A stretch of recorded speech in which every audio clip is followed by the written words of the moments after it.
This is Guardian Radio, your station for up-to-the-minute news, intelligent, interactive, and engaging conversation. 96.9 FM.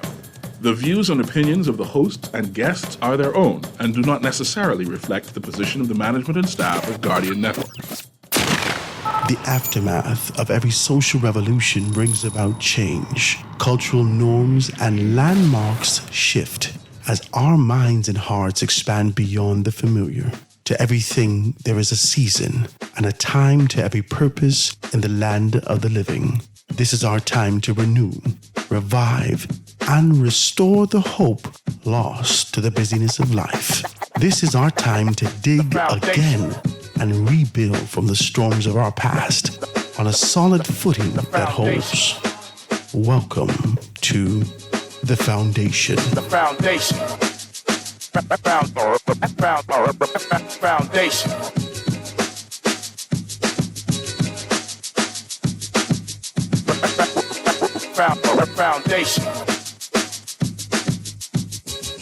The Foundation with Hart Grant is brought to you by Burger King, Commonwealth Bank, the Deposit Insurance Corporation, the Digital Transformation Unit, the Jeff Rogers Basketball Camp, Click, the Ministry of Agriculture and Marine Resources, Rev Bahamas, Ron's Electric Motors, and Wendy's. Foundation. The Foundation. Foundation. It's the foundation. Foundation. So it's the foundation. Foundation. So it's the foundation. Foundation. So it's the foundation. It's the foundation that's rocking the nation. Howard Grant's the host, Guardian Radio Station 96.9, 12 to 2 is the time. You can call the show or use the text line. Yeah, he educates, he informs. He goes against the norm. He's really got that zeal. Plus, he's a child of God. Foundation. It's the foundation. Foundation. So it's the foundation. Foundation.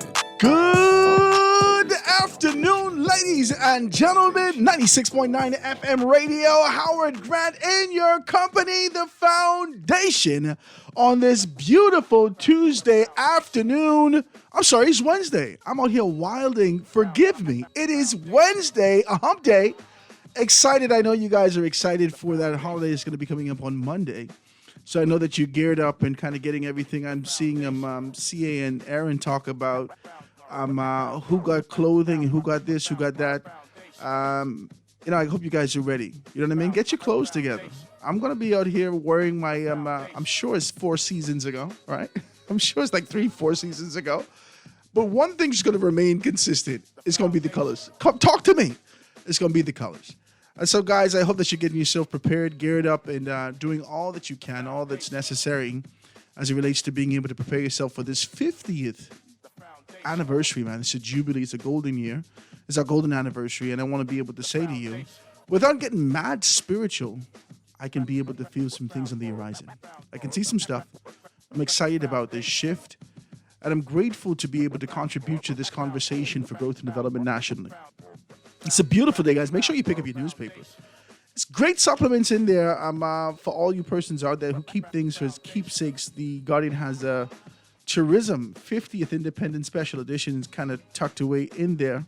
So you can be able to pick that up. It's the Nassau Guardian. You can be able to pick it up at any one of the newsstands or, your favorite spot to be able to do that. Or your persons who can bring it to you. Make sure you get everything kind of laid out to do that. And while you're talking about that, I just want to be able to read this in the spirit of decency and order and kind of tell you about what the Independent Secretariat have laid out for you. Right? So let's see if we can read a few things. It says, on Monday, July 10th, the Commonwealth of the Bahamas is turning 50 years old. The National Independent Secretariat invited the entire Bahamas, including Howard, the entire Bahamas and guests from around the world to join in the celebrations on July 7th, the National Pride Day, and the Independence Gala. July 8th is the Golden Soiree. It's a party like it's 1973. I really don't know how to party like that. I'm extremely interested. Party like it's 1973. On July 9th, all roads lead to Clifford Park. right? Make sure you get all that information in there. For the Golden Jubilee, an ecumenical service, military tattoo and cultural show. Vendors, they open at 4 p.m. and the show begins at 5 p.m. After the fireworks at midnight, head downtown to Bay Street for the start of the People's Rush Junkanoo Parade, beginning at 2 p.m. Then it's back to Clifford Park on July 10th for Family Fun Day. Vendors open at 3 and the cultural show starts at 5 p.m. For more information on these and other Golden Jubilee events, please visit www.celebrate-bahamas.com or visit Celebrate Bahamas on Facebook, Instagram, and TikTok. These guys got a great deal of things laid out for you guys in terms of preparation. I saw you were on the National Parade, the Float Parade. We're doing a great deal. And I'm hoping that in one way or another that you're participating in being able to make these things happen. Well, guys, I want to thank you so very kindly for being able to tune in with us today. It's a beautiful day. It's a beautiful show. I made a commitment to you, and I'm grateful to my guests and to God himself for affording me an opportunity to be able to do this. I feel privileged. I mean, for the caliber of guests that continue to be able to join me and reach out to me and sit with me, for me to be able to kind of etch these things into time and history. Now, I know that we've heard from a great deal of these persons over the years, but I think that this time, this season, talk to me, that we are in right now, we can be able to speak to more than just the facts and the figures, but being able to identify the sentiment, the feeling that was invoked during this particular time. Yesterday, I thought it was a wonderful conversation. Guys, go back and check it on GuardianTalkRadio.com. GuardianTalkRadio.com. You can be able to see that great conversation that we have. Or check it out on Spotify with none other than Mr. Rawson McDonald. He has given us such an account for this series that we're having, all about Unicall and Unicom. Now, I think it's been leading up to this. I'm leading up to this conversation right here. And I'm grateful for the opportunity to be able to sit with him. He is, I want to say, world-renowned. And more specifically, he glows throughout the length and breadth of the country. He's done a great deal. And this journey began in the 60s, right? For us, in terms of identification of a passion, a desire to articulation, posture, this focus, and an aim, a push for the objective of national growth and development. We saw this pop up in the 60s. At the front of an organization, in the newspaper in 1967, you can be able to see the Guardian newspaper has information as it relates to a young Franklin Wilson who has this desire to be able to pull like minds together and have a conversation about national growth and development, the course forward, being able to invoke this spirit, this idea. Now, one of the things that I've done, and you know, on the break yesterday, speaking with Mr. McDonald, I thought it was necessary to kind of reiterate today. And I said, you ever had an argument with someone, right? And, you know, as a result of the argument, there's distance, and you don't remember the argument over the course of time. You just don't remember what we argued for. But you could remember how this made you feel. I think that that's sort of the concept that I want to capture here. Maybe we aren't able to identify specifically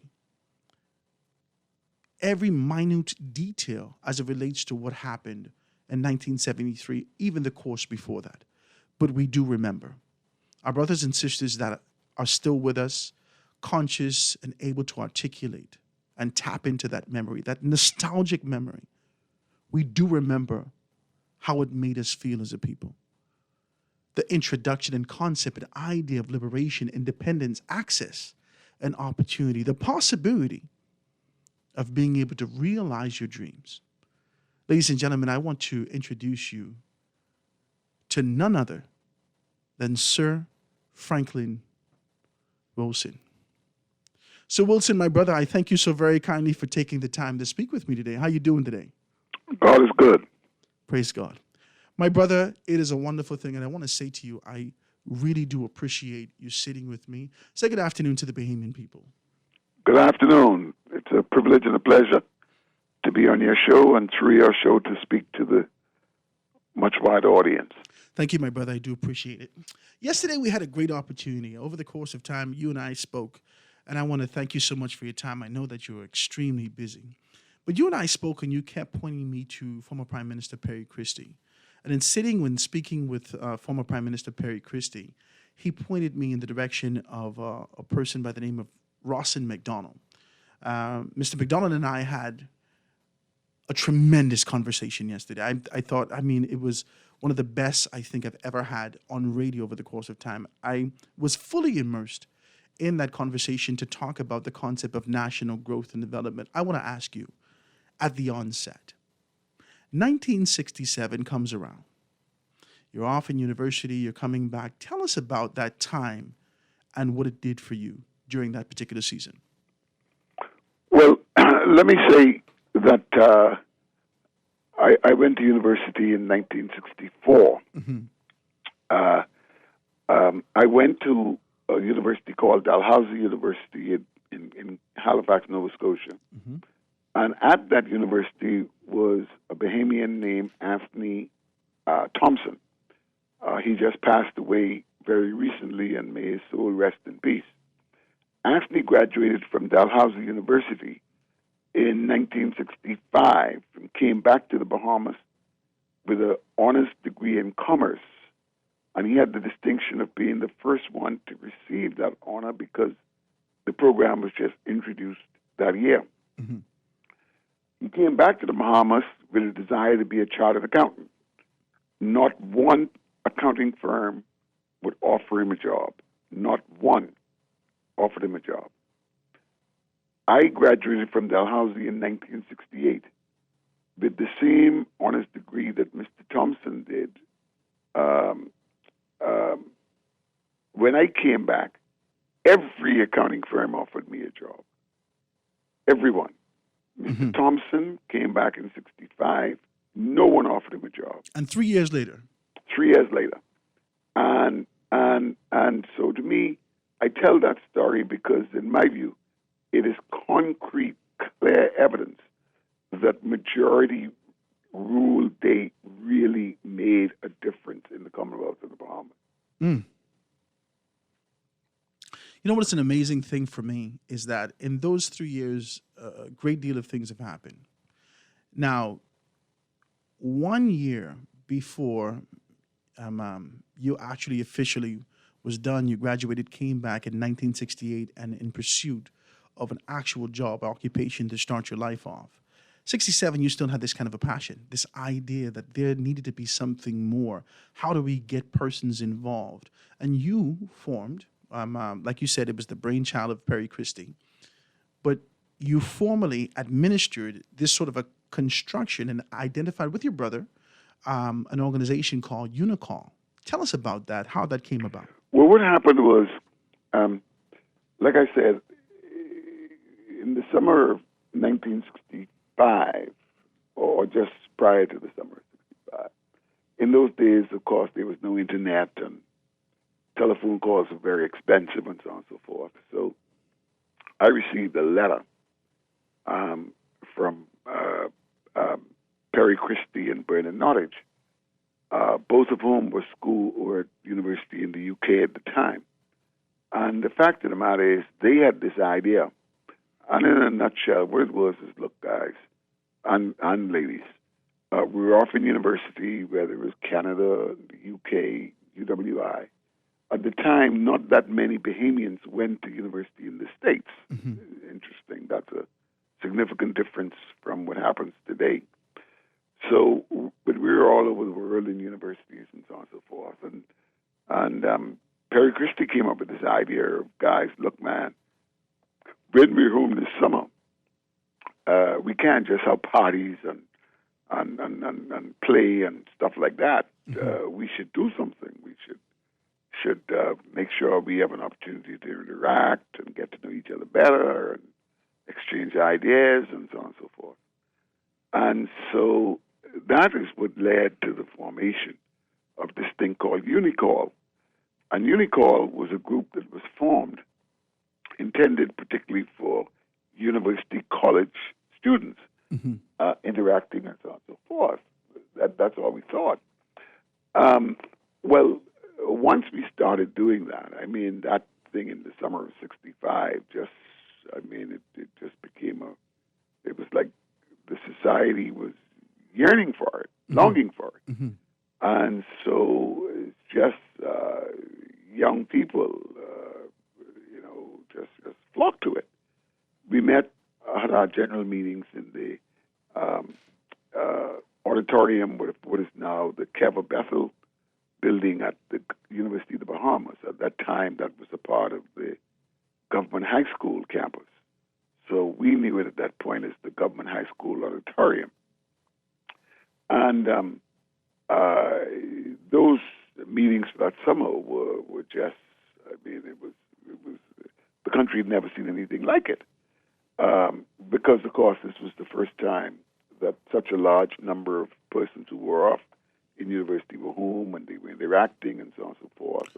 And a lot of chemistry was being stirred. How did you get the information out? How do you solicit and Well, really promote that's the a concept? very good question.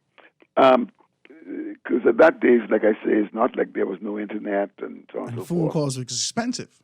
Yeah, and phone calls were expensive internationally and so on and so forth. Well, but, the fact of the matter is, friends got friends, you write, you call, you spread the word as best we could. I need to reflect even more on that, how we got the word out. I'm not even totally sure, but I could tell you by the time we had the second meeting at Government High School, I mean, the room was full of people and so on and so forth. So we had these events down there, such that when it came time for people to go back to university, it turns out that people like Rosin McDonald, who was on your show yesterday, and his late brother Madison McDonald and others decided, man, we can't just let this thing die. I mean, we should continue. So it didn't stop. They kept it going while we were away. And so by the time 66 or thereabouts came about, when there was this infusion of students coming back, by the time we started saying, well, we got to change the name of this thing because this is no longer just university and college students. So that's how it changed its name from UniCall to UniCom, University Community. Did it have any influence on? There was a regional community that actually had the same name, Unicom. Did it have any affiliation or any Well, concepts? let me put it this way. What happened is UniCall, then Unicom, grew in stature and significance and international relations. And yes, by 1970 or 71, thereabouts, at this point now, Unicom is a really significant pressure group in the community. So much so that by this time, a number of us, such as myself, had graduated from university in 1968, and so we're involved in this organization and so on and so forth, and it's generating a lot of attention in the society and so on and so forth. By this time, within Unicom, they developed a sense that, look, man, things in the country are going too slow, that we need independence and so on and so forth. And so Unicom sponsored an event at Clifford Park where we burned the Union Jack. We burned the Union Jack, and that was to get the attention of political leaders, say the country's going too slow. It's time now to move on, and we got to become independent.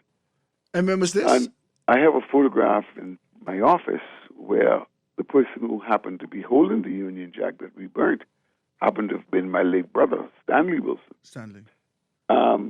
And so, truth be told, just objectively, candidly, at that time, Sir Lyndon was, of course, the prime minister and so on and so forth, and he was very much in charge and control and all the rest of it. But intellectually, there was a lot of young people, myself included, who became very close to people like A.D. Hanna, and others who were seen as being even more progressive. Sir Lyndon was sort of seen as, no question, his thinking was very sound, very mature, and so on and so forth. But as the party leader, it became important for him to project this, this sense of being progressive, but not radical, if you could understand the point I'm making. Yes. Because after all, let's not fool ourselves. At that point in time, black countries becoming independent had this real serious problem about maintaining investor confidence and all that type of stuff. Mm-hmm. So Pindling, I don't think anyone could deny that Pindling was a very progressive thinker. Mm-hmm. The fact is, he had that capacity to measure his words, how he spoke, how he deported himself, and everything else, that he could, in the minds of some, be seen as conservative. Mm-hmm. So, be that as it may, the fact of the matter is, Unicom by this time, bear in mind, this is a time where in America there's this thing called the Black Power movement. Mm-hmm. Civil rights movement. All around the world, independence is spreading. Yeah.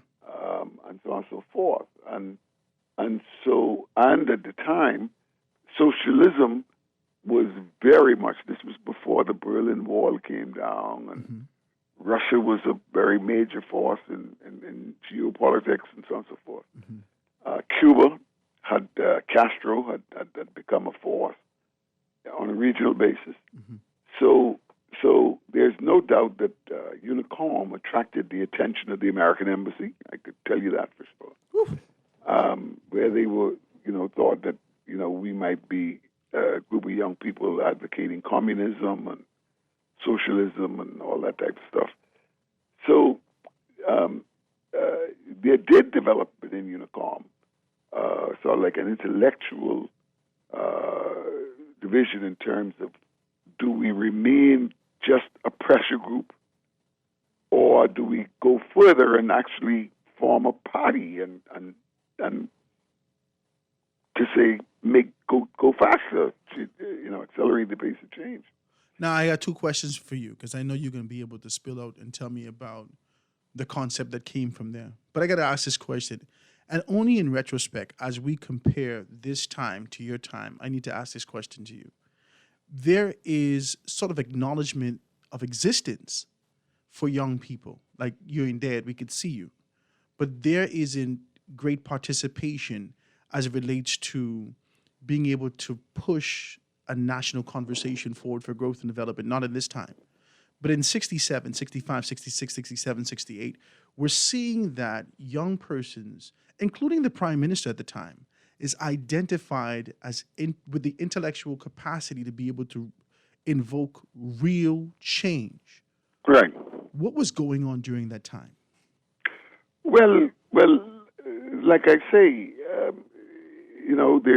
there was a sense that change was critical, change was necessary within the society. There were the political group that controlled the party was called the United Bahamian Party. The impact of racism and double standards and all those things were real. So the sense that change was necessary became pretty widely held, and of course, after '67, that was clearly a major turning point. Mm-hmm. I told you the story of how it changed. It compared how my reality compared to Anthony Thompson, mm-hmm. Who would come back to the Bahamas with essentially the same honors degree as I had, but couldn't get a job, but I could get, every job in town. And the PLP was making it very clear our policy is Bahamianization, no question.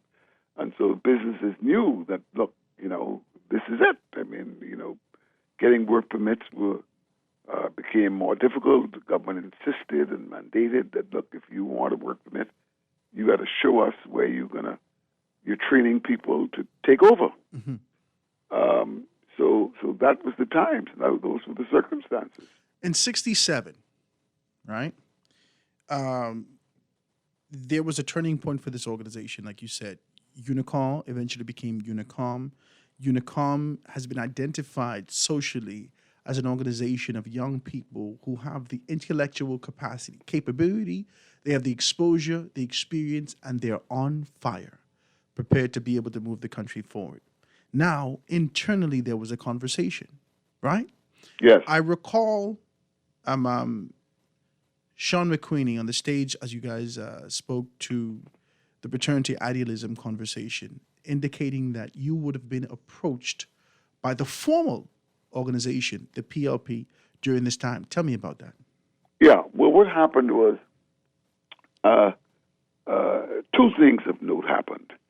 One was, at the time, I was also a part of a group of young people who were saying that I didn't see myself in political terms. I saw myself in business terms. And I played a role in creating what became known as the Sunshine Boys. Now, interestingly, we never called ourselves the Sunshine Boys. White journalists started calling us the Sunshine Boys.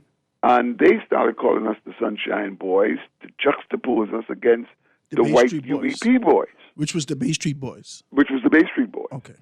And so the fact of the matter is, they started calling us the Sunshine Boys, and the name stuck. Yeah. Well, it so happens that while one day I went to see Carlton Francis, who at the time was the PLP Minister of Finance, and I was accompanied by several of my colleagues who were in the Sunshine Boys, Bismarck Coakley, Bradley Roberts, Julian Maynard, etc. We go to see Mr. Francis to tell him that we had this idea we were going to build a new shopping center. This was before Town Center Mall and Mall at Marathon. So we can build the country's first mall, a full mall. And we were going to make it air-conditioned and so on and so forth. And we had paid the deposit on the land, which was situated on the East-West Highway, a place that eventually became the Racket Club. If people who are old enough would know, there was a place on East-West Highway which became the venue for the Racket Club. Well, at the time, the Racket Club wasn't there. We had put a down payment on this property, and we were going to buy it, and we were going to build a shopping mall. So we went to see Carlton Francis to tell him we were doing this, and we mean investors and so on and so forth. We thought he would be happy. So he received us. We spoke. And he then told me, he said, he was very polite and so on and so forth. Didn't give us an answer or anything, but he asked me to stay, if I would stay behind personally. He wanted to discuss something with me. So when I stayed behind to see Mr. Francis, and Bradley and Bismarck and those left to wait for me, Mr. Francis told me, he says, Frankie, there are two problems. I say, what are the two problems? What are you talking about? He says, the first problem is you want to build a shopping mall, and you're going to put in there, for example, a food store. And at the time, we wanted the food store to be Bahamas Supermarkets. And at the time, that was owned by a foreign company called Winn-Dixie. Well, they said, how can we allow a foreign company to own a supermarket over the hill? Well, in our way of thinking, we didn't quite associate East-West Highway, the Independence Highway, as over the hill. We sort of saw over the hill sort of like stopping at Wolf Road or at best Robinson Road. So he said that he didn't think that the PLP government could agree to that so easily. That was the first problem. The second problem, he said to me, he says, just last night, the leadership of the Progressive Liberal Party had met and decided they would invite me to be a candidate for the party in the then Grandstand constituency. Well, and he said, if you're in politics, do you want to be seen promoting any foreign company doing business over the hill? And like I said, I didn't quite see, or none of my colleagues quite saw that issue as an issue. Was it still like a middle class area? Sorry? Was it like a middle class area? Oh, yeah. Well, firstly, there were far fewer people who lived there then than live there now. Okay. So to us, this was very much the suburbs. This wasn't the inner city at all. Okay. So anyway, the bottom line point is, Mr. Francis said to me that they had come up with this thing. Well, it turns out that forces, global forces, made the idea uneconomic. As I said, we were planning on an air-conditioned shopping center. We weren't just going to build a shopping center. This was going to be fully air-conditioned and all that stuff. But what happened was, very shortly after that, there came the first global oil crisis. And electricity rates went sky high. I mean, sky high. People talk today about electricity rates. They went sky high. And it was because of global changes and the Kuwaitis and the people who controlled OPEC and all that started just change the world by changing oil prices very dramatically and very suddenly. And those changes made it uneconomic for us to do the shopping center in any event. So the issue that Mr. Francis came up with, issue one was gone. One issue was already off the table. We finished with that. Yeah. Now, number two. Number two was me being a candidate. Well, I thought about it. I discussed it with several of my colleagues, and we discussed it in Unicom. Some people in Unicom said, man, the PLP too conservative. We got to be more radical. And some says we should form our own party. Well, some did. And so the late John McCartney and Lionel Carey and Fox, a number of these guys, actually came out of Unicom and started the Vanguard Nationalist Socialist Party. And interestingly, in Bahamian politics, that has been the only political party, the Progressive Liberal Party and the Vanguard Nationalist Socialist Party have been the only two parties in the history of the Bahamas that tells people clearly what they stand for. See, when you say you are PLP, you are progressive and you are liberal, those are philosophical ideas. Vanguard, Nationalist, Socialist Party, those are clear philosophical ideas. One of the problems in our country, as far as I'm concerned, is no party, no other party. I mean, United Bahamian Party, what does that mean? That didn't tell you nothing about philosophy. No. Free National Movement, that didn't tell you nothing about philosophy. No. The National Democratic Alliance, that didn't tell you nothing about philosophy. And so one of the things I encourage all Bahamians to do, is to demand that parties, people who want to start political parties, be clear in terms of what they say. My God. What they stand for. Even right now, the Free National Movement. What does Free National Movement mean? What does that mean? Shouldn't Free. it be What do you mean wrapped? free national movement? Shouldn't it be If, wrapped? at least if they say the free nationalist movement. Mm-hmm. See, I understand what nationalists mean. National, that's just a geographic area. That means the national boundaries of the Bahamas. That's not a political philosophy. Mm-hmm.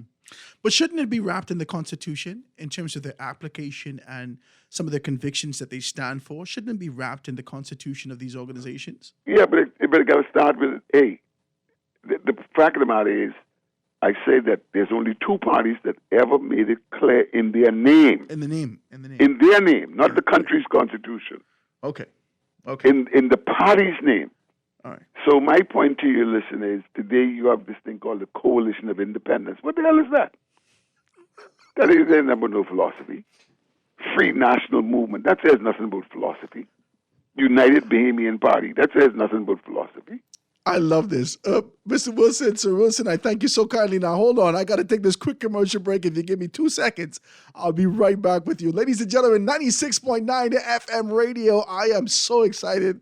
Loving this conversation as we dive deeper into history and some of the ideas and concepts that existed, the spirit that existed during these times. Guys, quick commercial break and be right back after this. The foundation. The Foundation. We'll be back right after this. My Gateway has marked a major milestone. Over 100,000 registered users worldwide can now enjoy secure access to over 60 government services online. There is much more to come because our digital transformation journey just keeps getting better. What are you waiting for? Sign up at mygateway.gov.bs today. My Gateway, making government work for you.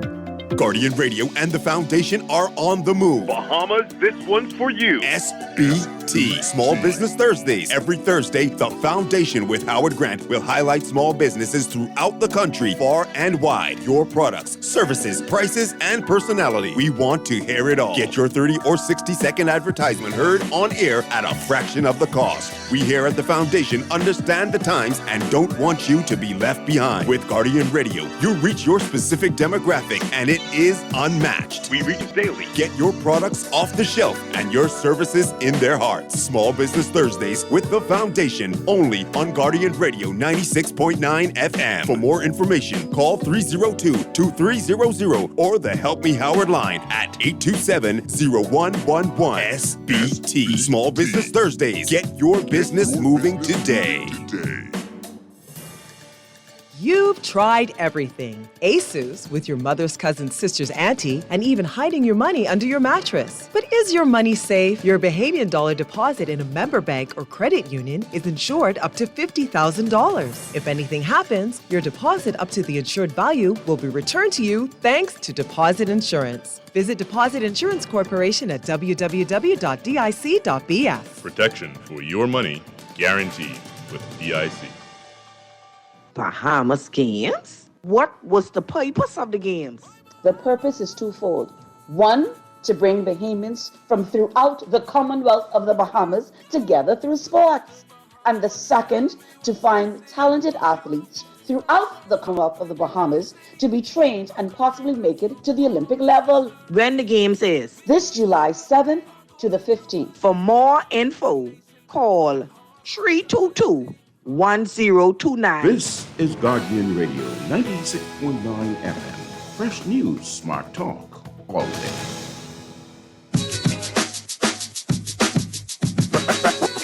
Foundation. Foundation. The foundation. The foundation.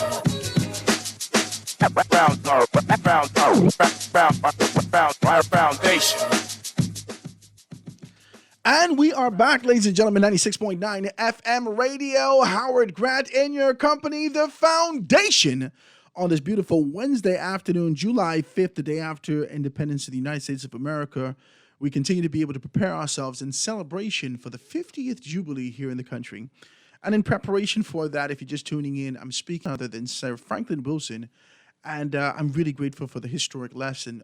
As we left off, he started to talk about being able to ensure that you have a concept wrapped and how you can always be able to identify in your name what you stand for. I love that, man. I love that. So, Wilson, I want to ask you a question because I know you have to get out of here at 1 o'clock, and I really do appreciate your time with us.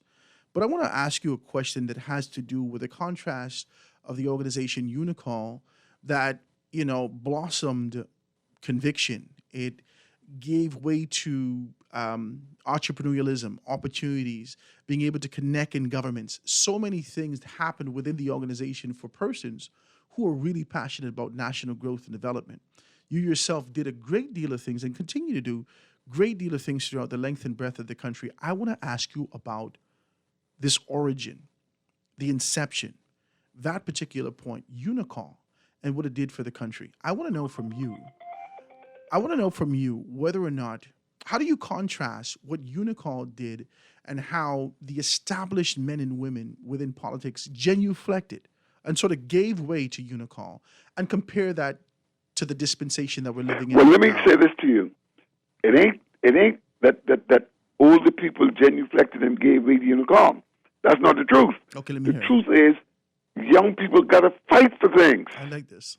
The fact of the matter is, let me give you a story. One of the things that really catapulted Unicall as a group to be taken seriously was in 1965, we wanted to have a debate. There's a bunch of university students that we wanted a debate. We wanted Sir Stafford Sands as the Minister of Finance to debate then Lyndon Pindling about the economy. Mm-hmm. We invited Stafford Sands to come and Lyndon Pindling to come. Pindling accepted, Stafford Sands refused. Mm-hmm. Well, some people might say, well, you can't have it no more because Stafford Sands say he ain't coming and so on and so forth. We didn't do that. We had the debate anyway. And what we did was, we had two chairs, one chair in the front with Pindling's name on it, and one chair with Stafford Sands' name on it, and the chair's empty. Well, let me tell you something. That picture became the picture of the evening. And Stafford Sands, Pindlington, in my humble opinion, he had one of the best nights he ever had as leader of the opposition. Because you have an auditorium full of young people, and the fact that he was there and Sir Roland was not there, not Sir Roland, Sir Stafford, was not there, painted a picture. What I'm saying to is young people had to do things like that. We did it.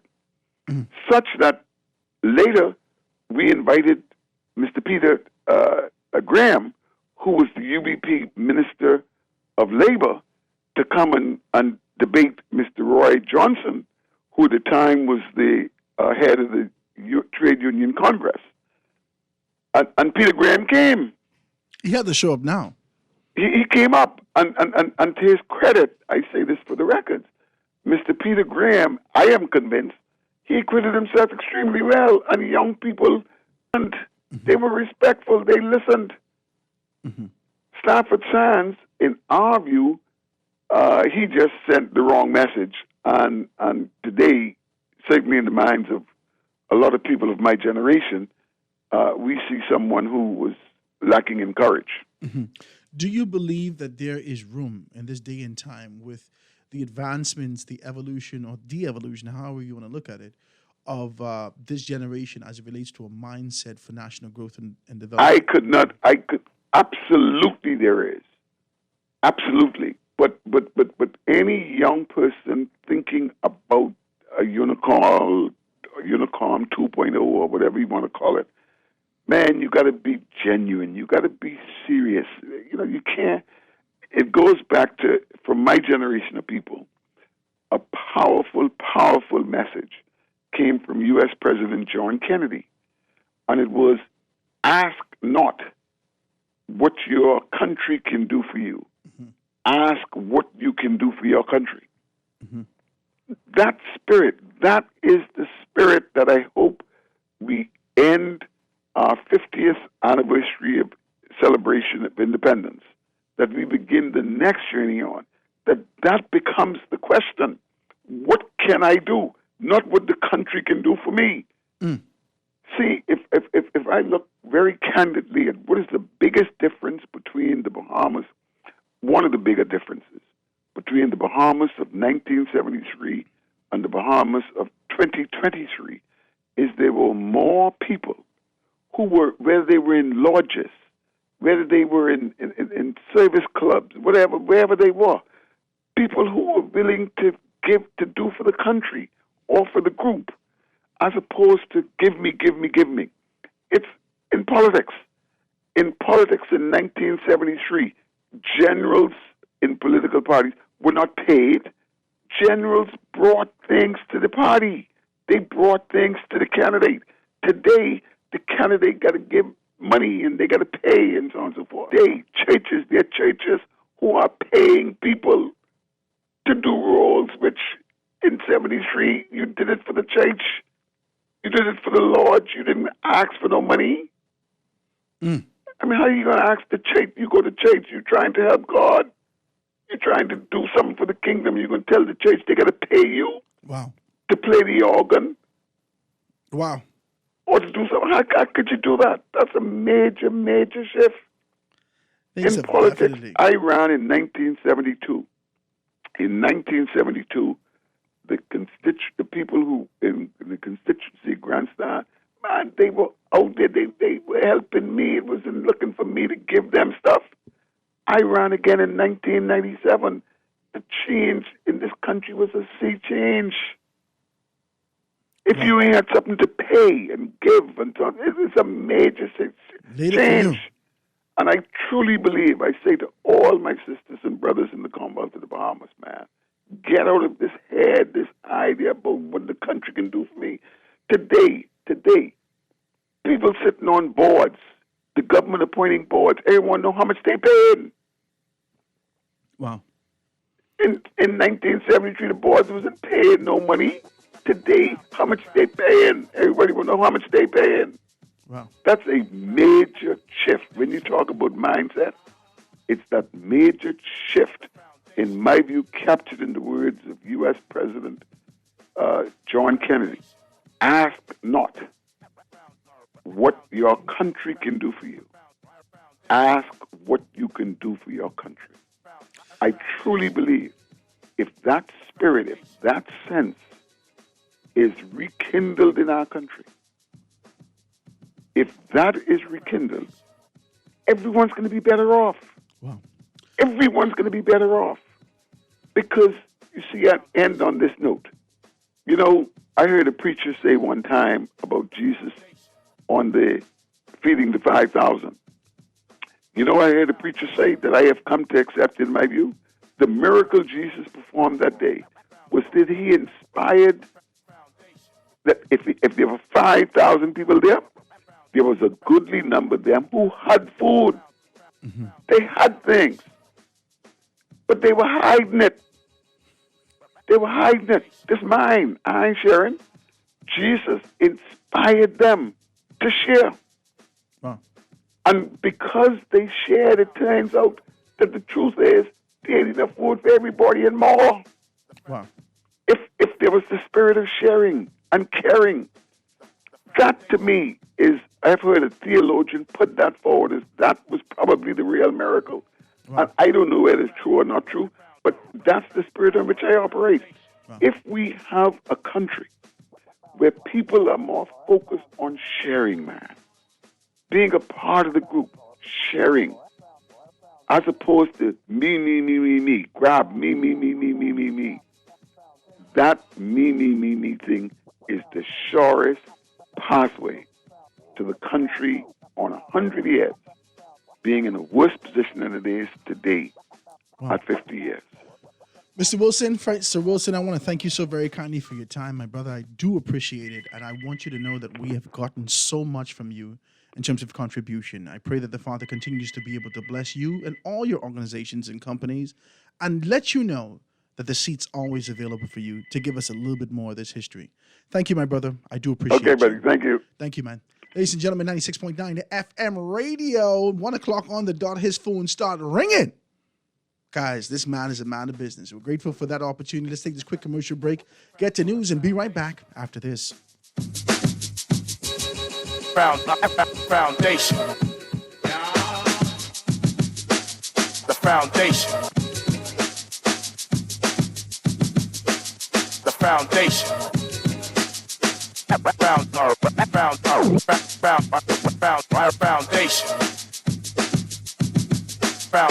Foundation. The foundation. The Foundation. We'll be back right after this. The foundation. The foundation. With over 25 years in business, nothing says commitment to our people, culture, and service like Rev. And this year is no different. We will continue to elevate your home experience for you to create and share memories for years to come, while keeping you connected to the people and things you love most. Our pledge to provide quality service each year remains true. Rev is made for you. Tired of banks forcing you to use technology to bank the way they want you to? Your convenience is important. So no matter what your banking needs, Commonwealth Bank's friendly staff are always available in branch for that personal one-on-one service. But when you choose technology, our online and mobile banking app offers you state-of-the-art functionality. The choice is yours. Commonwealth Bank. Bank the way you want. At Ron's Electric Motors, they repair and rewind all major brands of electric motors, including water pumps, generators, and the generator's back end, welding machines, electric lifts, air compressors, battery chargers, and more. They're equipped to handle up to 850 kilowatts and rewind up to 450 horsepower motors. They're conveniently located on the corner of Wolf and Clarence Roads and are open weekdays 8 a.m. to 5 p.m., Saturdays till noon. They offer 24 hours emergency assistance. You can reach them at 242-356-0249. Click is proud to be 50. Click is taking the celebration to Charlotte Street, July 7th for an All Bahamian Street Party. The Click All Bahamian Street Party will feature a live performance by Visage, a special Bahamian menu from the chefs at the London, Click beer specials all night, and a late night Junkanoo rush out. Click's Junkanoo Street Party, July 7th starting at 8 p.m. on Charlotte Street, featuring Visage and a Junkanoo rush out. Click, the beer of the Bahamas, reminds you to drink responsibly. This is Guardian Radio 96.9 FM, Nassau, Bahamas.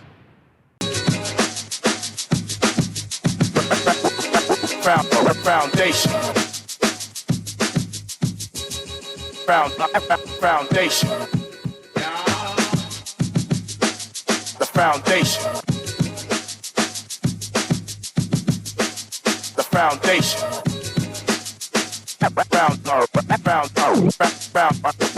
Foundation. Foundation. The foundation.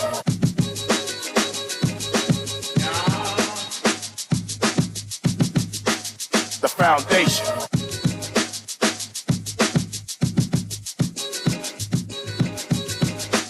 The foundation. And we are back, ladies and gentlemen, 96.9 FM radio. Howard Grant and your company, The Foundation, on this beautiful Wednesday afternoon. You know, listen, it is bananas. Can I talk like this? Is it okay? Can we still remain decent and our minds blown? And for those who are indifferent, I already get some text, right? Let me tell you something. Your indecency is rich. And I pray that it's diluted with grace. Talk to me. I pray that it is diluted with a very clear understanding of nationalism beyond your political sycophant position. I cannot fight. Do not fight me. There are some men and women. I just want to be decent today. And I'm opening up the lines. If you want to be able to call, talk to me, 323-623-2325, 4316-325-4259, anywhere for the family violence, 242-300. 5720. Hit me up on the text, 422-4796. I want to be decent as possible when I say this to you. I am going to be 42 years old this year. He's a young fellow. But there are men and women in this country that my grandparents, my parents, have been speaking about their leadership capacity. And sometimes it's on the spectrum. So it's all the way, It's never, a gray area here. It's either they're 100% for it or 100% against it. But nonetheless, there are men and women who have retained a social position of always being identified in a conversation for national growth and development. Sometimes through the lens of political organization, sometimes through the private sector, but nonetheless, it exists. Frankie Wilson, Craig Flowers, Pierre Despluche, George Smith. Who else we had? Talk to me. Neil Ellis. Talk to me. These are men, and forgive me, I ain't your name. Okay, let's go further. Janet Boswick, Ruby Ann Darling, Mother Pratt. These are men and women that I've spoken with, right? And it's great more. There's a great deal more. Who I continue to be able to desire to have my type of conversation with. I want to talk with them. I do. I don't see them. I do not see these people in politics. I have no desire. I don't even care about it. I love to get into the conversation about these things. But my concept of how I engage people is really about the convictions that exist in your heart. You can't shake your convictions. You could give me all the talking points of your politics. You could give me all, these things could be, you could identify these things, you could, they could be regurgitated. So you study it, regurgitate it, just like the 3 R's, read, write, and arithmetic. You could regurgitate this. No critical thinking involved, any of these things, but your convictions, you can't shake it. And I always want to be able to sit with men and women that I can be able to identify their convictions for national growth and development. What was going through your mind when you made this decision? What was going through your mind, your spirit? Why did you make this decision? Was it for money? Was it for political clout? Was it for a perceived elevation nationally to be viewed in a particular light? Or was it for a desire to move the country forward? Now, if I'm going to be absolutely honest with you,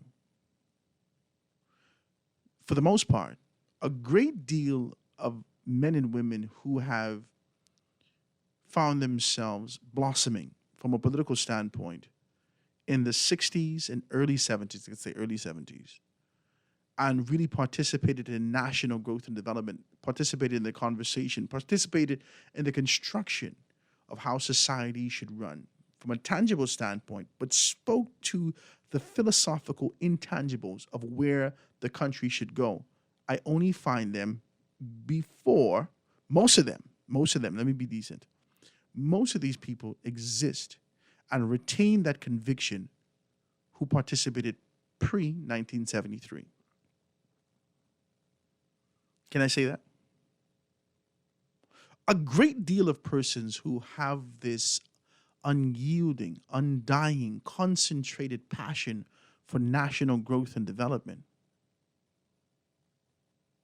they found this passion and this position pre-1973. Not all, I can't put everybody, I said, but the most of them. Let's just shoot straight. After 73, with the introduction of independence and being able to access that, things shifted. Locally, nationally, globally, things shifted. Simultaneously, we would hear Reverend Thompson talk to us about, he gave me a call. Reverend Thompson, shouts out to you. I hope all is well. Reverend Thompson talked to me about the fact that before 73, because of the limited movement that existed in the over-the-hill community, you knew everyone. You had an obligation and responsibility to attach yourself to family and be viewed in the community through the light of the position and conviction of your father and your mother, your family. But after 73, when you had liberty, access, opportunity to move about the country how you wanted, they start touching things like marijuana. Talk to me. I can't even get no amen. Somebody text me amen. They start touching things like marijuana, softly, slowly introducing this new things. During this time, you would have seen heroin, the introduction of cocaine, drugs, different paraphernalia. I know y'all used to do quaaludes. Some of y'all, you need to stop it. Right now, you speak slurred. You're wasting Leonardo DiCaprio coming out of that car in The Wolf of Wall Street. Your speech slurred. Huh? On quaaludes. And so enter drugs, which equated to liberalization for a great deal of persons. This experiment, like the wildflowers and hippies, to find yourself, took many of us away from the foundational conviction for national growth and development, from the faith, from community. I keep looking for that in these conversations. I keep looking to tie in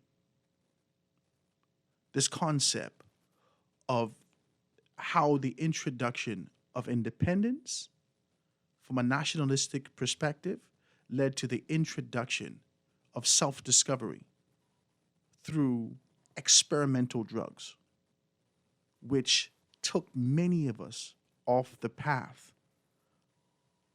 of sort of a divine growth and development for the country. Can somebody tell me whether or not you believe?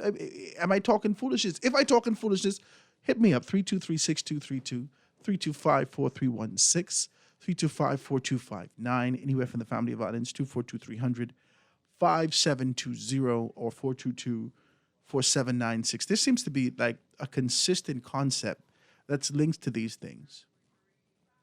The consistency is that there was no TV. You heard him. You hear Mr. McDonald, Ross and McDonald say that to me yesterday. There was no TV. All right? There was no TV. That could also, I suppose, are you saying to me that the TV could be the decline of the booming population that we saw in yesteryear? Are you saying to me that the TV could be the decline of the intellectual capacity and fortitude of our young people? Are you saying to me the TV could be the decline or the desire to be able to move away, this sort of a brain drain that we have in the country right now? Are you saying to me that access and opportunity to this conditioned black mirror that we continue to be able to watch is deviating the convictions wrapped in our DNA to do right in this country? I don't know. And I just want to know. Because as we go to the road to 50 and you're geared up and you're getting your clothes and you're round but clothes superficial, is there enough introspection in our position? Are you talking about the type of things that I'm thinking about? Is it in your spirit, in your mind, the same way it is in mine? Man, listen to me. I wish I had more time with Sir Frankie Wilson. I really did. Because as he started to get into this philosophical approach and concept that exists in these spaces, I want to push back on that. Because a great deal of things are in a name. The preamble of a name could be able to speak to a great deal of things. But your convictions for growth and development should still be in your application, in your constitution, in the convictions that exist in your heart. And that should be more pronounced than your name. That should actually precede your name. My God, I get preachy very quickly. God says he put his word above his name. Why? Because his word means absolutely nothing his name means absolutely nothing if he falls short of his word. He's inconsistent in his word. I like the conversation, man. I do. I like men and women who have had this kind of a life experience, 4 or 5 lifetimes experience, and done a great deal of things in this country, but still have that kind of consciousness, and they're still present. I'm always looking for that. Guys, hit me up, 827-0111, if you're out there and you want to be able to participate in these concepts. Now listen, there's a couple of things that I want to talk to you about. There's a few things that's going to be happening over the course of the next few months here in the foundation. I am going to Atlanta from August 20th to the 27th, but I'll be in the United States of America from August 20th to September 1st.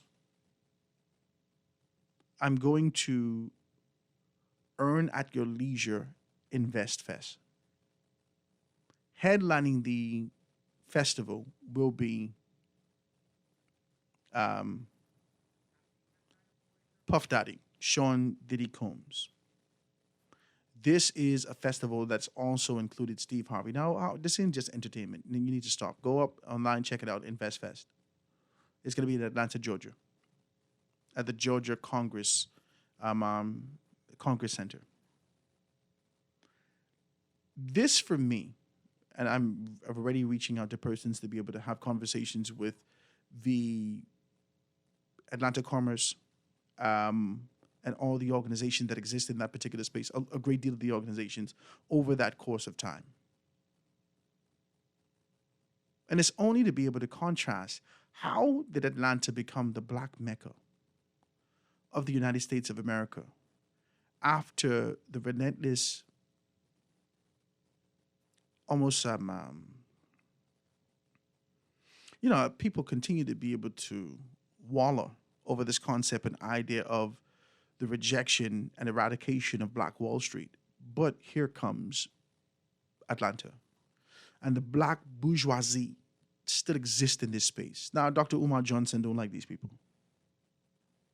But I am intrigued to identify an arm within the black diaspora that has this level of sophistication and commits to developing their space. I want to know about this. I want to know about how these guys who continue to be able to speak with a sudden twang, this slur, has been able to influence culture throughout America and identified as a template. I want to know about how Outkast, more specifically, can be viewed as one of the greatest groups, hip-hop groups, or the greatest hip-hop group by Billboard, but rejected at the onset. So we're going to be talking evolution. We're going to talk about these concepts. And we're going to talk about this for the purposes of being able to contrast what they've done and look at what we're doing.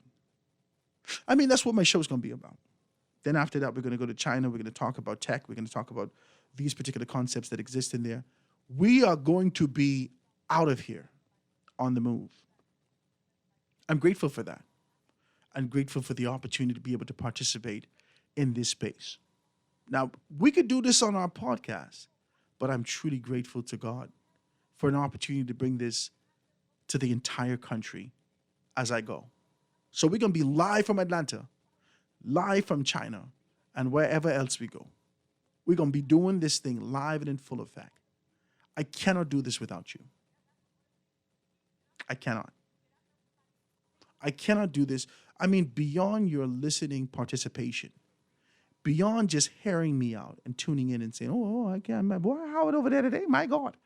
Beyond that, I cannot do this without your financial contribution to this. Oh, Howard, is this you begging? No, I'm not doing that.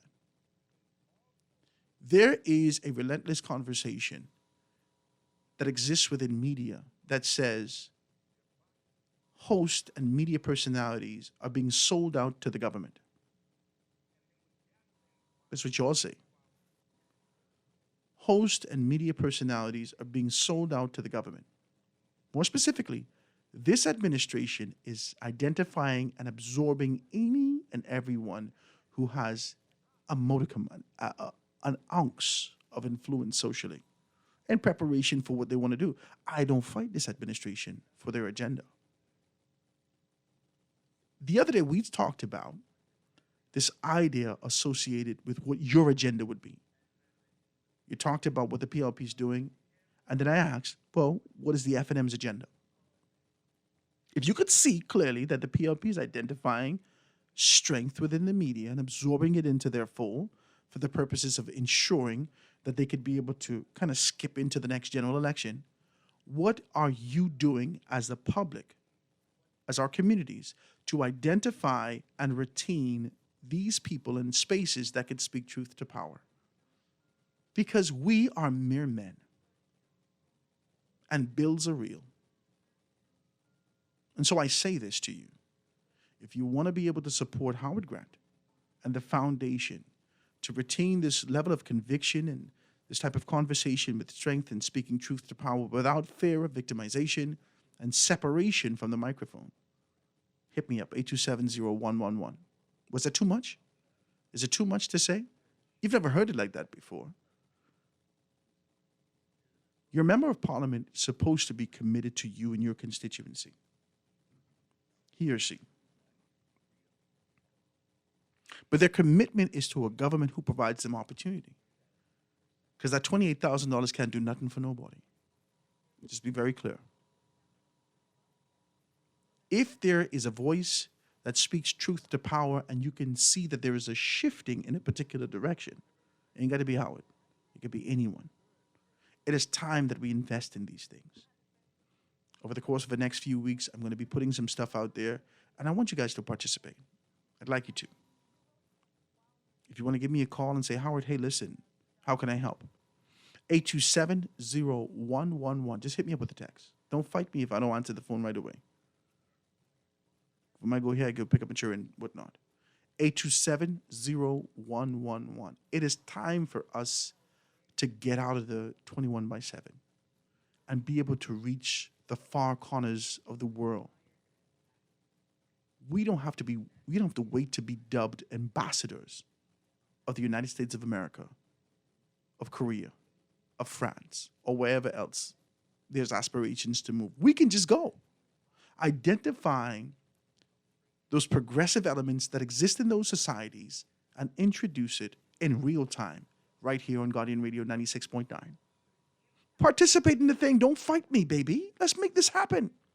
827-0111.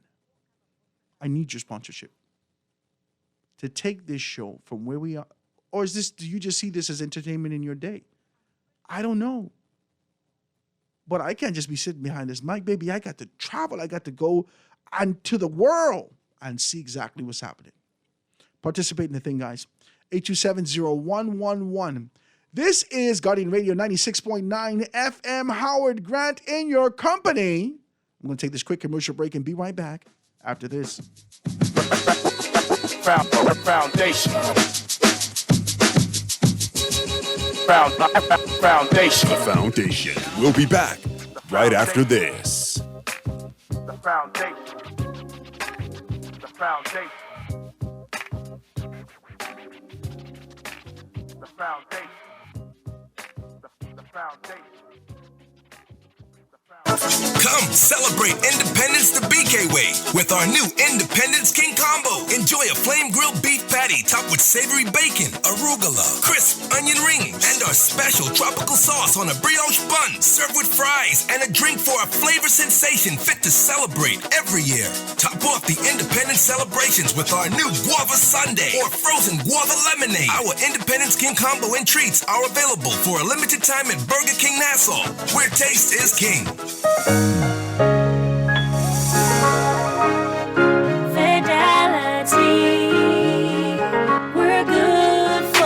My business couldn't survive without my credit card machine from Fidelity. It's fast, convenient, and my clients love it. My sales increase, and I can track my earnings. Get your credit card machine from Fidelity today. Call 356-7764.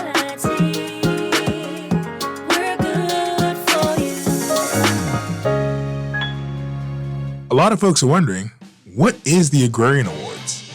It's an award show to celebrate the people who produce the food that feeds the country. So September 16th, we're giving out trophies and money to young farmers, backyard farmers, sheep runners, goat herders, pea pickers, onion planters, basically everyone. But we couldn't fit all that on the invite, so we put Agrarian Awards instead. Go to ADOBahamas.org to find out how to nominate your favorite agrarian. The Agrarian Awards, September 16th. It's back. The 35th annual Jeff Rogers Basketball Camp, July 17th through 28th, inside Kendall Isaacs Gym, 9 a.m. to 1 p.m. For boys and girls 5 through 18. Sign up your child now at South Bahamas Seventh-day Adventist Office, Tonic Williams Highway, 9 a.m. to 5 p.m. It's the Jeff Rogers Basketball Camp, July 17th through 28th at Kendall Isaacs Gym, 9 a.m. to 1 p.m.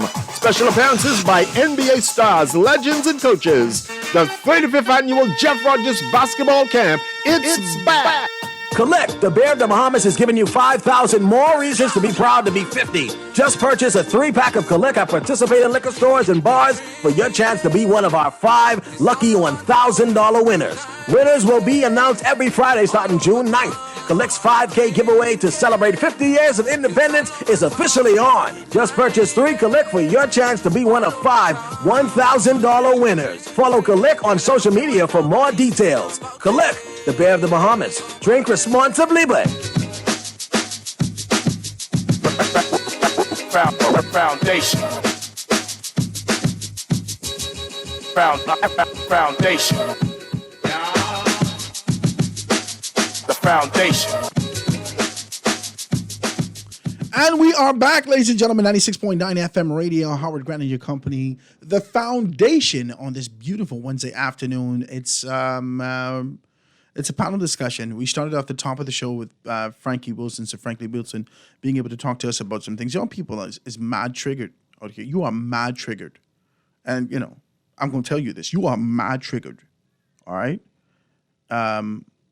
You can't hear the conversation no more based upon who the people are. I don't understand why. That's crazy. You really triggered. I'm going to read some of these texts, and I don't know where you're coming from, and I'd like you to be able to explain, but I'm going to read the text. And guys, if you want to be able to be a part of that, 323-6232, 325-4316, 325-4259, anywhere from the Family of Islands. Toll-free call, 242-300-5720, or you can give me a call, 422-4796. That's a text, 422-4796. Says, so Howard, ask your guest, what's the philosophy of the name PLP? His philosophy, as he introduced the concept, he said that your philosophy should be wrapped in the name Progressive Liberal Party. All right? He started to talk about the Vanguard Nationalist Socialist Party. And then he asked the question, what is Free National Movement? The philosophy is not wrapped in the organization. Right? He starts to talk about what is a COI, Coalition of Independence. Where's the philosophy? He starts to talk about a United Bahamian Party. What does that even mean? These are the questions that he has. These are texts coming through, guys. So he says, so Franklin is an excellent guest to give a unique historical perspective. Sorry, I can't hear the full show. I don't know. I guess this person had to go. There's a text that's coming through, right? It says, hey, Howard, the Sunshine Boy who wants you to believe that they developed the business organically within themselves? Nope. All that came from them being the first big political cronies during the PLP first 15 years in office. The wealth came from Pinewood Gardens that Pindon gave them amongst other lucrative contracts under the Ministry of Works during that time. Yes, you're talking nonsense. There's a text that's coming through. Okay. I won't be decent about how I approach this because it's very important. And I know lots of people are mad sensitive about these things because you have your inclinations, your ideas, your concepts unto yourselves. Some people keep it to themselves in the chest, to their bosoms, and other persons just kind of, vomit it all over the place. I want to talk about this. Now, I don't know whether or not you've ever had aspirations to move towards, whether it be leadership, move towards business. I don't know how you viewed yourself, whether or not you were just a participant in life in terms of being able to get here and work, or whether or not you saw leadership in yourself. I don't know how you see yourself. But for Howard, for me, I need to tell you about me. For me, I understand socially the type of society that exists. And this is after 67. This is well after. So the rhythm of how things were already done was established, whether in law or by an unspoken, unwritten rule, that this is how society will be. We all know, no matter your education, talk to me, somebody say something to me. No matter your education in this country, your proximity to power provides you or offers you an opportunity to be able to climb socially. It's financially, occupationally, and otherwise, politically. The men and women that these persons are telling us about, whether it be C.R. Walker, whether it be Carlton Francis, whether it be A.D. Hanna, the men and women of this time, this era, this ilk, have educated themselves and never left the foundation of faith. Ross McDonald yesterday started to tell us about how faith was the cornerstone of every one of their meetings, their concepts, their ideas, how they pursued these things. They always, the forerunner, the banner for these things was faith. Now, social promotion is the order of the day.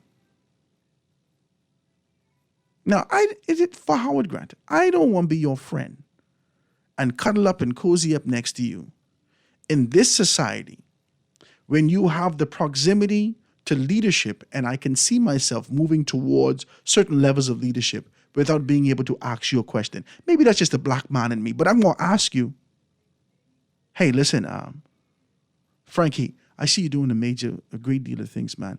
You think you could help me out? I just want 5 acres to be able to help with this, this, and this. There's only 2 things you could say, yes or no. That's it. And if, I don't know, I'm not saying that this is what happened. I'm saying to you that if the thinking of leadership says, what is the next step? It has to be, you have to ask for an opportunity. You can't be mad at these people for their proximity, for their push, for their exposure and experience, their education, and for what they've done with those things. Now, what I am indifferent with is that the next dispensation, the next generation, the next era of leaders, it seems as though that proverbial gate has been welded shut. Open for one individual, in my view, based upon what I've seen. Now, despite the fact that our former prime minister would have taken on a position and started to speak about the fact that he wants to create 1,000 millionaires in the country, the gate has been welded shut after a certain period in time. Then maybe rust, I don't know what happened. It shake loose. Sabah slipped in there. Talk to me. Somebody say something to me. And then they well it shut again. Somebody say something to me. Because there are intellectuals here, and you continue to talk about this brain drain that's going all over the world and doing amazing things. Whilst we continue to grapple with concepts of yesteryear and reject the idea of progressive technologies and the ideas of making the sort of modifications to see our society move in a particular direction. You'll get to talk to me. But I'm not here to yell at an individual who identified an opportunity and took full advantage of it based upon his experience and understanding and his relationships. I looking for them same things. Because that's the culture of our society. You fighting people. And I think it's wild. Let me read the next text. This text coming through, it says, good afternoon. Please ask Sir Wilson, I'm struggling in this economic time to school my daughter in the United States. Who does he feel, I suppose this is how does he feel about the new government bringing back their, quote, people, and there is a lack of opportunities for new young people? I suppose I tried to piece that together just now. I guess these guys are texting and driving. I don't know. I think all of us feel the same way. But as I grow older, I'm different with it. Can I say that? As I grow older, I feel a little bit different of it because I am getting older. all of us, we are getting older. And the youth and vitality of the sort of a passion that existed before, as time progresses, diminishes, but we still exist. And we still have to take care of our children. We still have to take care of our bills. We still have to take care of our homes. Do we 100% reject the men and women who participated and contributed to national growth and development of yesteryear just to be able to give opportunity to new young people? I don't think so. I think that there can be a mixed bag, a happy medium of growth and development in our communities. I believe that. I believe that there can be opportunities that exist for younger persons and older persons alike. One of the things that is failing, that we don't see anymore, that's being spoke of with this sort of conscious attachment, like it's deliberate. They have to mention this. It feel, based upon the conversation, it feel contractual, like an obligation that they've taken on by themselves to be able to mention the men and women who helped them to get to where they are. Sean McQueenie relentlessly speaks about C.R. Walker, his brilliance, how he was well learned, and how he pontificated about concepts and ideas for the country and so forth. Craig Flowers continues to be able to talk about the inception for education and his insatiable desire to learn more and expand into all these things from a man that started off in Baintown, a blind man. Frankie Wilson's now telling us about, and to me it's amazing how they can be able to always identify the names of these people. They ain't forgetting these people. Whether they're dead and gone or whether they're here and unable to participate in the national conversation, these men and women of significant positions nationally, never forget them. My question to you is, where is that mentorship now? My question to you is, have you welded yourself shut, men and women who have ascended in our society? Have you separated and segregated yourself from those young men and women who seek to be able to sit at your feet to learn something? That's all I want to know. Because some things are happening out here.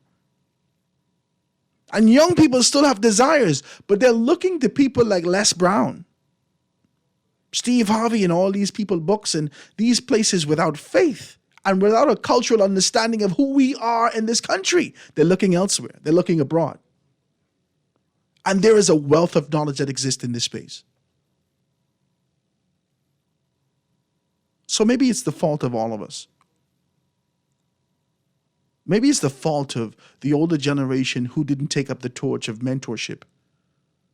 And maybe it's the fault of a younger generation who have rejected the idea of anything local and cultural.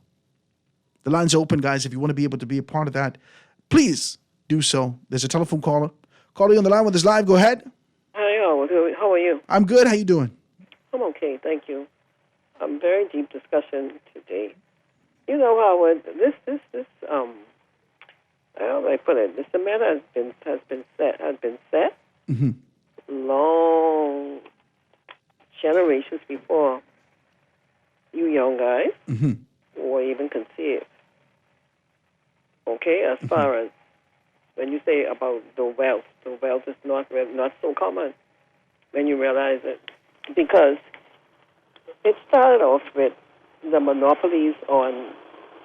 When you look at our history, people don't like to hear it, and people don't like to talk about it, right?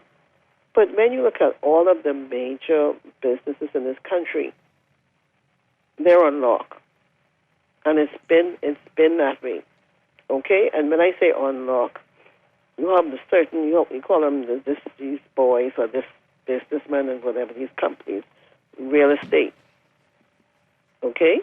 You have the wholesalers. You have the liquor is more, I guess, flexible, right? Mm-hmm. But the major businesses, the banks, the banking system, Mm-hmm. and then, like you said, there's going to be time. There's going to be time every so often. There's some persons who are fortunate enough to get a little squeeze in there. Mm-hmm. You take the businessmen, the web shop owners, right? By chance, they were lucky enough to slip in there and get the license to be regulated, to be able to make the millions and billions legally, right? Like you say, who knows when there's going to be another opportunity to do so. So this itself, and then when you speak about their mentors, yes, they're mentors, you know, and you know that's one good thing I think about globalization, where as far as how young people and adults, you know, even older folks are able to educate themselves if they choose to look beyond this country. Therefore, in doing so, even returning to the country, returning maybe not in body, but tech-wise, technology-wise, to be able to continue to help build this country. Because I saw a lady on a program earlier today or last night, and she's in the jewelry or the design business, and the work of art that she has done in reference to the 50th anniversary celebration, the creativity, right? That will set a tone for her for the rest of, I guess, as long as she wants business-wise. So we have to be more creative. But when you look, and I feel so sorry, I feel bad for our people, especially younger people, because a lot of them do go and get the education, right? And they don't want to come back because they don't feel as if there's anything for them to come back to. You say we have resources, the natural resources, but it seems that the persons who have, the ones who have the hubs, the persons who have the connection, these persons who have these establishments, you have the Sunshine Boys, you have these persons, but who are they really mentoring? Their children. Okay? And a lot of people, a lot of business persons, business establishments, Bahamian business establishments, do it all around the world. But they make sure, mentor, they groom, they educate their children to remain in the business and grow the business. So it's really, really hard for the average person to go out there, educate themselves, learn, find a niche that they can hold on to and run with. But then sometimes you have the big, massive establishment, they see that, they like that idea, and sometimes they will go and they'll buy you out because they like your idea. They'll buy your idea. Sometimes you heard a lot of Bahamians speak about how, I'm sure you heard in your show, how they had this idea, they took it to... And somebody thieved it. And the idea was stolen. Yeah. You understand? Yeah. So therefore, we have to, it's up to you all now, the younger generation, to really, continue to fight, continue to find niches where you can go in, force your way in, do things so that you can one day become a billionaire. But it's hard. It's really, really hard because from way back then the fixers was in. So we have to look, futuristically as to how we go forward. But if I don't get to speak to you, Howard, again, happy Independence to you and your family. Thank you, my dear. I appreciate your telephone call. Thanks so much. I think we got to put a jackhammer to that philosophical concept of separation. As you spoke to the fact that it has been set, the cement has been set. It's perceived that the cement may be set in the tangibles, but where it is set is in the intangibles, in our minds. We got to put a jackhammer to that. And so it's going to be with constant, this sort of agitation and being able to bring it to the forefront, to shake the ground that it sits on, to be able to make some things happen. Next telephone call, calling you on the line with us live. Go ahead. Go ahead, calling you on the line with us live. Hello. Hey, how you doing? Hey, pleasant good afternoon. How you doing, Howard? All is well, man. What's up, Anton?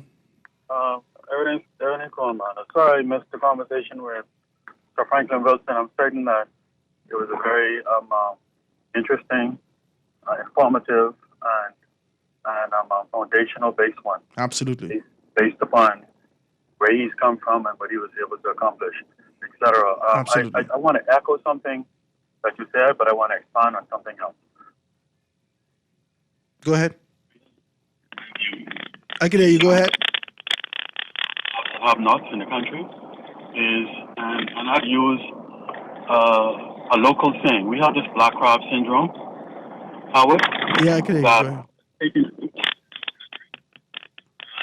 Anton, you're breaking up. I know what happened.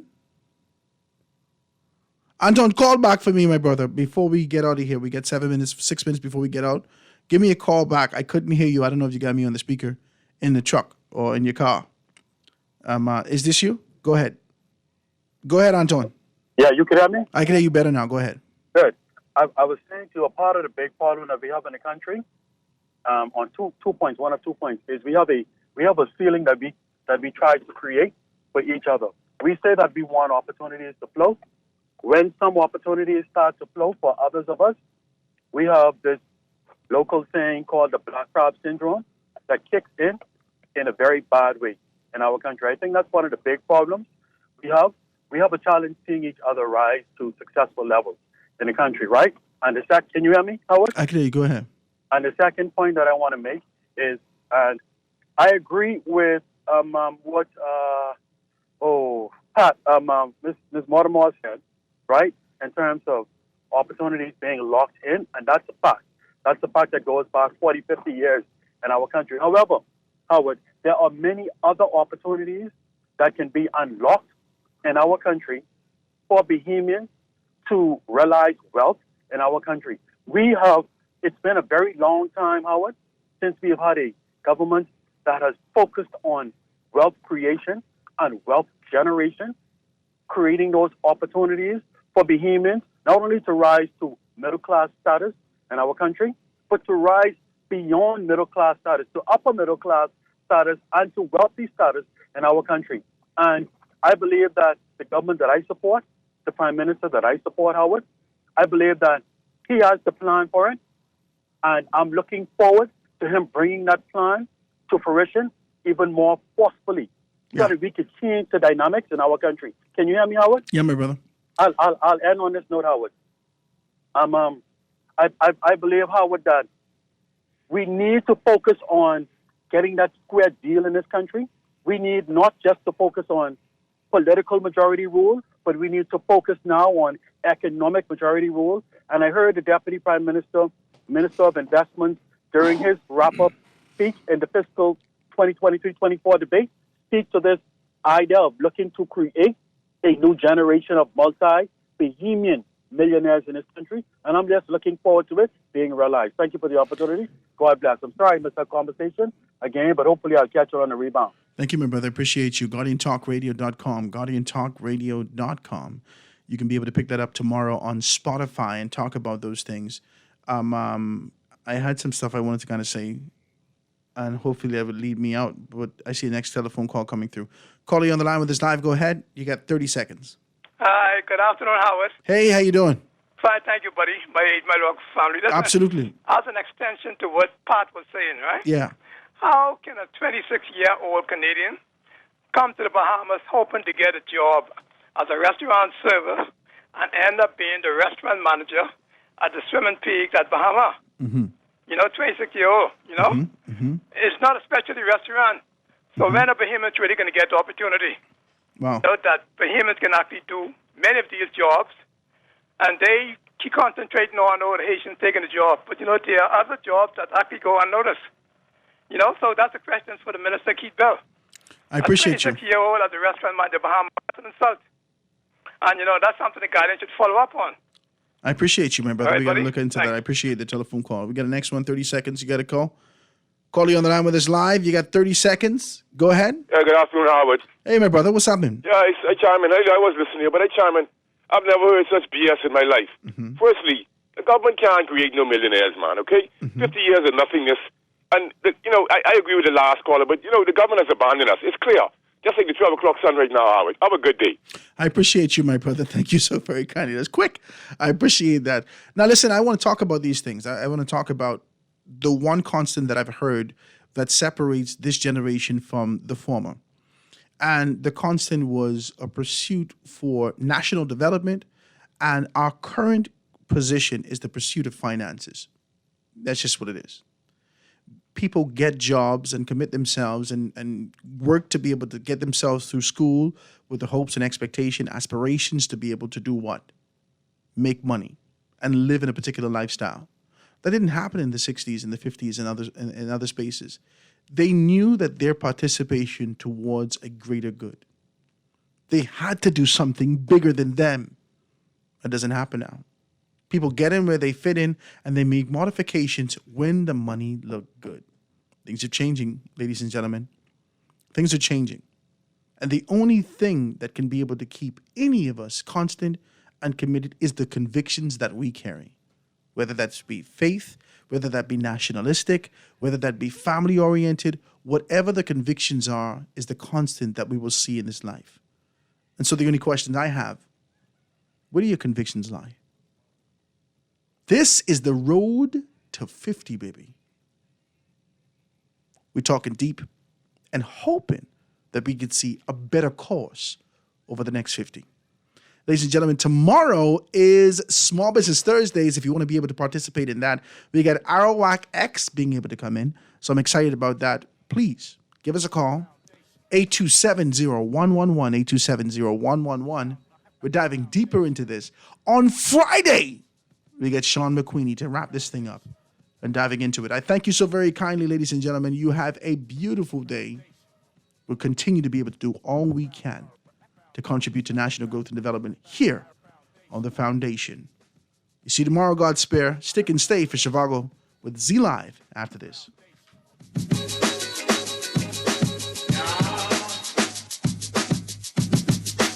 The foundation.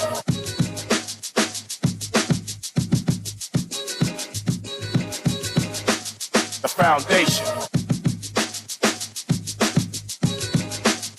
Foundation. Introducing Wendy's new Chimichurri Cheeseburger. Chimichurri. That's how you pronounce it. Let it roll off your tongue. Then get ready for some ridiculously good flavor. Fresh, herby, garlicky, green, chimichurri. It'll feel like a relaxing backyard get-together with friends on a Sunday. But in a burger. Come meet Wendy's new Chimichurri Cheeseburger with our new Dave's Craft Lemonade. Wendy's, different inside and out. At Ron's Electric Motors, they repair and rewind all major brands of electric motors, including water pumps, generators and the generator's back end, welding machines, electric lifts, air compressors, battery chargers, and more. They're equipped to handle up to 850 kilowatts and rewind up to 450 horsepower motors. They're conveniently located on the corner of Wolf and Clarence Roads and are open weekdays 8 a.m. to 5 p.m., Saturdays till noon. They offer 24 hours emergency assistance. You can reach them at 242-356-0249. Let me ask you a few questions. What's your name? Pam. Favorite food? Steak. Beer or wine? Wine. Is your money safe? It's under my bed, so I guess so. Are you serious? Yeah, why? Unless your money is in a bank or credit union that's a member of the Deposit Insurance Corporation, there's no guarantee it's safe. Yeah, but what if something happens to the bank? Your Bahamian dollar deposits are insured up to $50,000, so you'd still be ahead. Plus, your mattress might catch fire. Then what? Man, those banks and credit unions are looking good right about now. Visit the DIC's website at www.dic.bs. Protection for your money guaranteed with DIC. The Bahamas Public Parks and Public Beaches Authority invites all private companies and civic organizations to adopt a roundabout. This is your chance to stand out from the crowd, beautify and enhance our local